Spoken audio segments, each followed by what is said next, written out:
జై Jagannath. Welcome back to my channel. నేనండి ఒడిశాలో ఉంటున్న మీ తెలుగమ్మాని.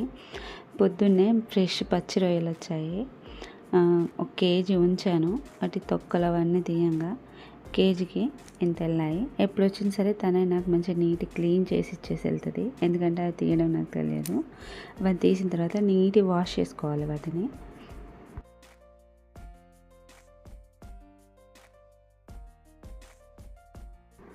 2-3 టైమ్స్ వాష్ చేసుకున్న రొయ్యల్ని స్టవ్ అంటించుకొని ఒక కడాయి పెట్టుకోవాలి.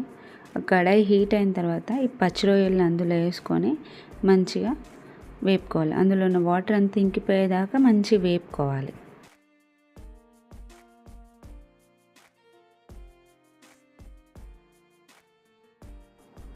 ఇలా రొయ్యల్ని పచ్చి స్మెల్ పోయేలాగా మంచి రెడ్ కలర్లో వేపుకోవాలి. ఇలా వేపుకోవడం వల్ల కర్రీ కూడా బ్యాడ్ స్మెల్ అనేది రాకుండా మంచిగా టేస్ట్గా ఉంటుంది. అందులో ఉన్న వాటర్ అంతా ఇంకిపోయి ఇలా రెడ్గా అయ్యేలాగా వేపుకోవాలి. అదే కడాయిలో ఒక 5 టేబుల్ స్పూన్ దాకా ఆయిల్ వేసుకోవాలి. ఆయిల్ హీట్ అయిన తర్వాత పచ్చిమిర్చి ఇంకా ఉల్లిపాయలు వేసుకొని మంచి రెడ్డిష్ కలర్లో రోస్ట్ చేసుకోవాలి. ఉల్లిపాయలు వేగేలోపు అల్లం, వెల్లుల్లి ఇంకా ఉల్లిపాయ మంచి పేస్ట్ చేసుకోవాలి.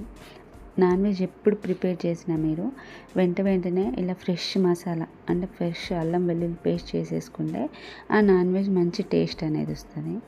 ఈలోపు ఇక్కడ ఉల్లిపాయలు ఫ్రై అయిపోయాయి. ఈ ఫ్రై అయిపోయిన ఉల్లిపాయలలో ఒక గుప్పడు జీడిపప్పు పలుకులు వేసుకోండి. జీడిపప్పు పలుకులు ఉల్లిపాయలు వేగిన తర్వాత వేసుకోవాలి. ముందే వేసుకుంటే మాడిపోతాయి. ఉల్లిపాయలు వేగిన తర్వాత జీడిపప్పు పలుకులు వేసుకుంటే మంచిగా ఫ్రై అవుతాయి. ఈ జీడిపప్పు వేయడం వల్ల కర్రీ చాలా మంచి టేస్ట్ వస్తుంది. ఇదే నా సీక్రెట్ రొయ్యల కర్రీలో.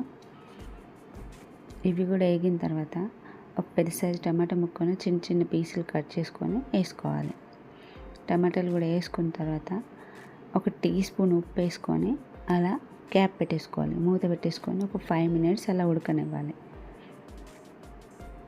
అలా ఉడికిన టమాటాలు మంచిగా ఉడికిన తర్వాత ఫ్రెష్గా పట్టుకున్న అల్లం వెల్లుల్లి పేస్ట్ కూడా వేసుకొని పచ్చివాసన పోయేలాగా మంచిగా లో ఫ్లేమ్లో ఫ్రై చేసుకోవాలి. ఒడిశాలో సముద్రాలు, నదులు ఎక్కువ. అందుకే ఫ్రెష్గా రొయ్యలు, చేపలు, పీతలు అని చాలా రకాలు దొరుకుతాయి ఇక్కడ. పచ్చివాసన పోయేలాగా వేగిన తర్వాత ఇందులో ఒక టీ స్పూన్ పసుపు వేసుకోవాలి.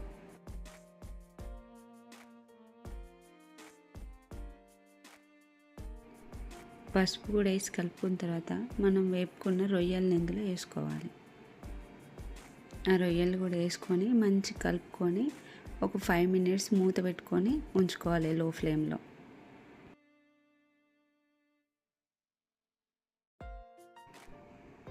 ఫైవ్ మినిట్స్ వేగిన తర్వాత అందులో సరిపడినంత కారం ఇంకా వాటర్ వేసుకొని మంచి కలుపుకొని మూత పెట్టుకొని మీడియం ఫ్లేమ్లో 15 మినిట్స్ బాగా ఉడకబెట్టుకోవాలి.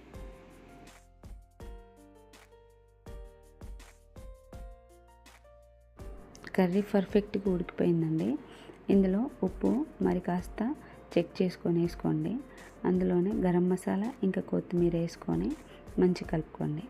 అంతే, జీడిపప్పు రొయ్యల కర్రీ రెడీ అండి. మీరు కూడా తప్పకుండా ఇలా ట్రై చేయండి. మీకు కూడా తప్పకుండా నచ్చుతుంది. ఈ వీడియో కనుక మీకు నచ్చినట్టయితే ప్లీజ్ సబ్స్క్రైబ్ చేసి లైక్ చేయండి. జై జగన్నాథ్.